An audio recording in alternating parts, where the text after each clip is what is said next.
My fellow Americans, while the extent of damage to our country is still uncertain and shall probably remain so for some time, preliminary reports indicate that principal weapons impact points included military and industrial targets in most sectors of the United States. There is, at the present time, a ceasefire with the Soviet Union, which has sustained damage equally catastrophic. Many of you, listening to me today, have suffered personal injury, sudden separation from loved ones, and the tragic loss of your families. I share your grief, for I too have suffered personal loss. During this hour of sorrow, I wish to assure you that America has survived this terrible tribulation. There has been no surrender, no retreat from the principles of liberty and democracy for which the free world looks to us for leadership. We remain undaunted before all but Almighty God, the government. Functioning under certain extraordinary emergency options, we are prepared to make every effort to coordinate relief and recovery programs at the state and local levels.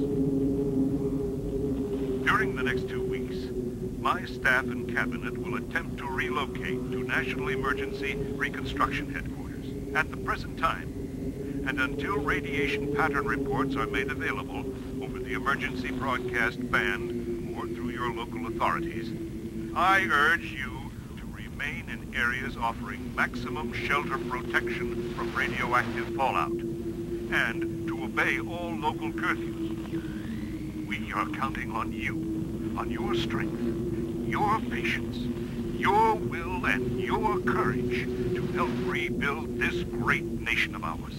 God bless you. I am one of the few survivors who is still alive in the southeastern United States. Before the bombs fell, I acquired a gas mask, some filters, radiation gear, food and supplies, and then put them all in a safe room of my house. Now, I am the only one left to record what has happened to America since. Using a special leaded sealed camera, I recorded these scenes from my home, what was left of it. The roof has totally been destroyed. Some outer walls are still standing. I spend my days and my nights, if there is such a thing, inside my safe room. It's primarily built of materials that I actually made from inside my home. Door frames, clothes, sandbags, anything that could give me some protection from above my head and around the sides from radiation.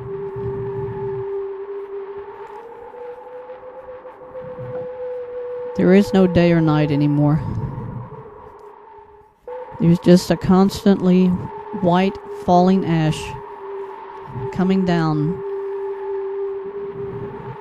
It's 3 o'clock in the afternoon right now as I record this. There's a consistent wind outside blowing the ash everywhere. I have no sanitation.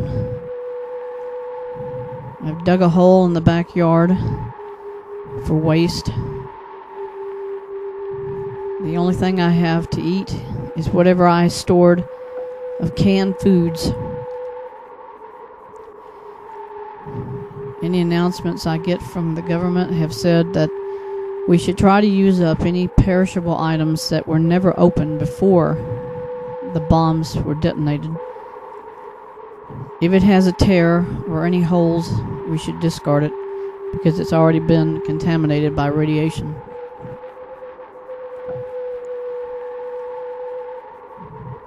Sometimes it's hard to breathe because the ash kind of snuffs out the oxygen, especially in an enclosed place like I am. So many of my neighbors are dead. Some were trapped from their houses collapsing on them. Other relatives I've known of did not have basements. I don't know if they're alive.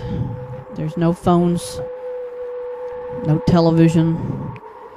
I have a battery-operated radio that still receives weather radio updates because the government now is using NOAA to broadcast emergency information to people.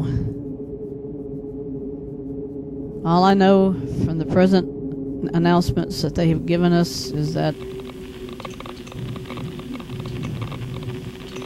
no civilization exists untouched by this escalating nuclear war. They're saying Australia, Hong Kong, China, Europe are all decimated. There's no reports of what's happened in Russia. Canada's been destroyed. I'm not sure of Mexico. There were no strategic targets there. But with all this ash falling all the time, it's inevitably going to go as far south into South America, Africa, every place.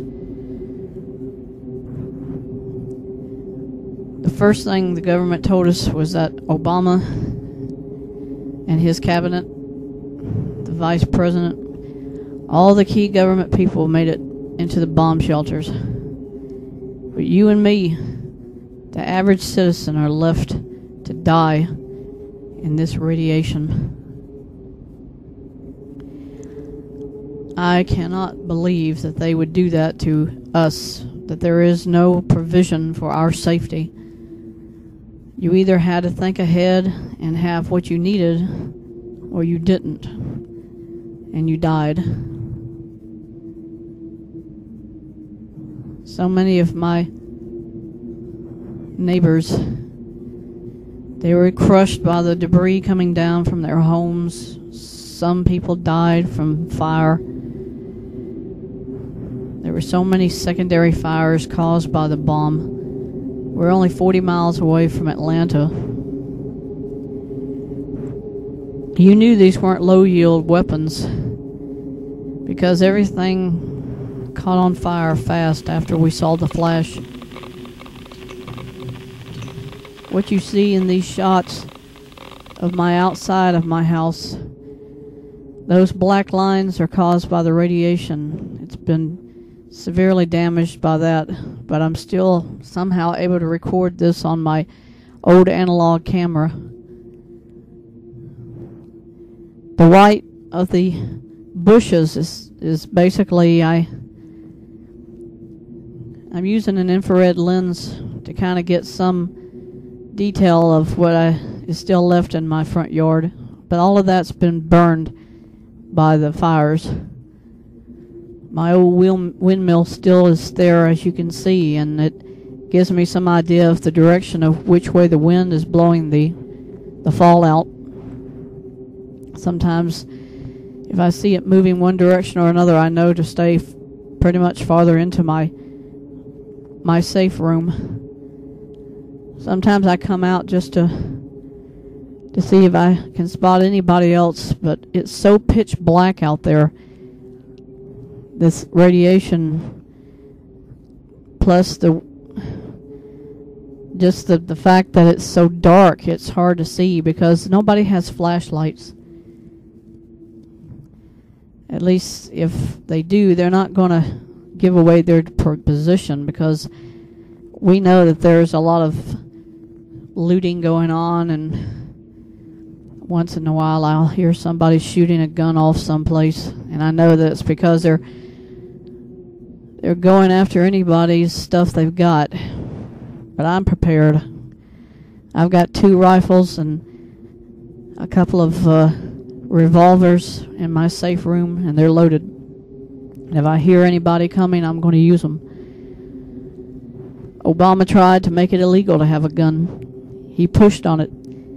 He said, you don't need a gun to protect yourself. Well, I didn't agree with him, so I kept mine. I kept them hidden. Even when the military and the police showed up saying you have to turn them over, it's for your protection. I said the only protection I need is for my own protection, not for you to protect me. Because the police didn't protect anybody in those last days. All they cared about was protecting their own hides. All they cared about was obeying Obama's rules. His dictatorship was in full swing. And then this happens. All of a sudden, we wake up one morning, we're in a fascist state. We're in a police state. There is no America. There is no freedom. Then he gave the Iranians every single thing they needed to create a nuclear war. And they did. They set a bomb off. They launched it at Iran. Went into Israel. When they got it there, the Israelis were ready. They had their own anti-ballistic missile system. It wasn't Star Wars, but it was something very much like what the Russians always had. Something that would intercept the missile before it could reach its target. Then what did Russia do? They launched immediately against the United States. They thought we gave them the technology. They thought we were the ones that gave the Israelis their nuclear program. They know how to protect themselves, and they did. And all Russia could do and all China could do was to launch against the United States in retaliation. They knew if they went against Israel, they'd lose. So they went after the United States because they knew we had no protection. We have no anti-ballistic program. Look outside, you can see it for yourself. We have nothing to protect ourselves. We have a bunch of useless words of reassurance that Obama gave us. Did it help us? No. It didn't do anything. Now our people are dead.